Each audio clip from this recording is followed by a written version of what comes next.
हरे Krishna. Radhe Radhe friends. आज की हमारी इस वीडियो में हम आपके लिए रोड चौदस की व्रत कथा लेकर आए हैं। एक समय की बात है, किसी गांव में एक साहूकार और साहूकारनी रहते थे। उनके एक बेटा और एक बहू थे। साहूकार का बेटा धन कमाने विदेश जाता है। जाते समय अपनी माँ से कहता है, माँ मैं जब तक नहीं आऊं तब तक परांदे का पानी खत्म मत होने देना और चूल्हे की आग बुझने मत देना। यह कहकर वह परदेश चला जाता है।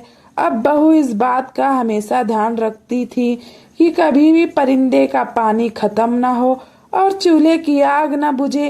इस तरह कई साल बीत गए। एक दिन उनके घर चूल्हे की आग बुझ जाती है और परिंदे का पानी भी खत्म हो जाता है। यह देखकर बहू घबरा जाती है और जल्दी से कुएं में जाकर पानी लेकर भर देती है।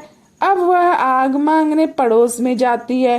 पड़ोसन उससे कहती है, आज हमारे घर में किसी को कुछ उधार दिया नहीं जाता। बहू पूछती है, ऐसा क्यों?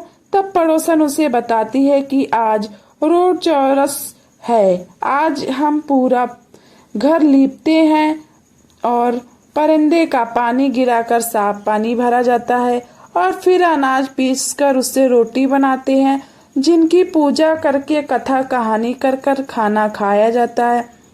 यह सुनकर बहू सोचती है कि जब उसके चूल्हे की आग बुझ गई है तो वह भी इस व्रत को कर ले। वह घर आकर पूरा घर लीपती है, परिंदे को साफ करती है। यह देखकर उसकी सास उस पर नाराज हो जाती है। जब मेरे बेटे ने मना किया था, फिर तूने चूल्हे की आग क्यों बुझा दी? पर परिंदे का पानी क्यों बदल दिया? बहू कोई जवाब न देती और अपने काम में लगी रहती है। वह नहा धोकर अनाज पीसकर नई आग जलाकर रोट बनाने लगती है। उस रोट में वह दूध,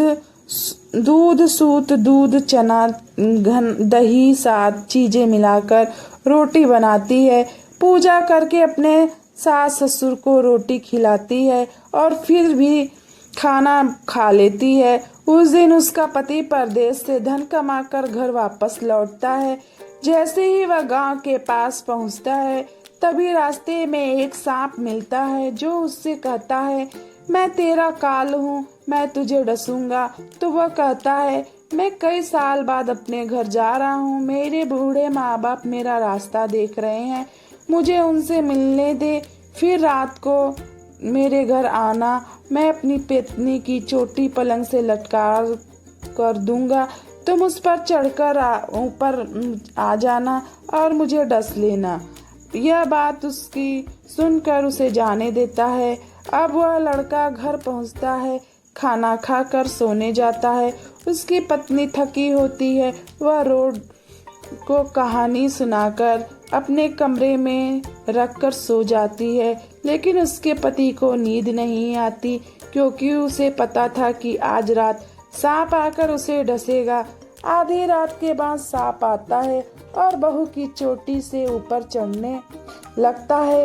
अब रोट में बैठे धना, चना, दूध, सूत सब सोचने लगते हैं, इस बहू ने पहली बार रोट बनाए हैं। यदि आज इसके पति को सांप ने डस लिया तो हमें कोई नहीं मानेगा, ना ही कोई पूजा करेगा। इसलिए हमें इस सांप को मारकर इसके पति को बचाना होगा। ऐसा सोचकर वह सब अलग अलग हथियारों का रूप धर लेते हैं। कोई तलवार, कोई ढाल तो कोई कतार बनकर रोड से निकलकर उस सांप को मारकर टोकरी में ढक देते हैं और वापस रोड में चले जाते हैं। अब बहू का से जाना जाता है। जल झूलनी एकादशी व्रत कथा के अनुसार एक समय युधिष्ठिर कहने लगे, हे भगवान, भाद्रपद शुक्ल पक्ष एकादशी का क्या नाम है? इसकी विधि तथा महत्व कृपया करके कहिए। तब भगवान श्री कृष्ण कहने लगे कि इस पुण्य, स्वर्ग और मोक्ष को देने वाली तथा सभी पापों का नाश करने वाली उत्तम वामन एकादशी की कथा मैं तुमसे कहता हूँ, ध्यान पूर्वक सुनो। एक समय राजा बलि भक्त प्रहलाद का पुत्र तथा विचिन का पुत्र था। वह दैत्यों का राजा था, जिसने अपने पराक्रम से तीनों लोकों पर आधिपत्य कर लिया। हालांकि उसमें अपने दादा के समान दानवीरता के गुण थे, लेकिन असुर कुल से होने के कारण उसमें अहंकार भी था।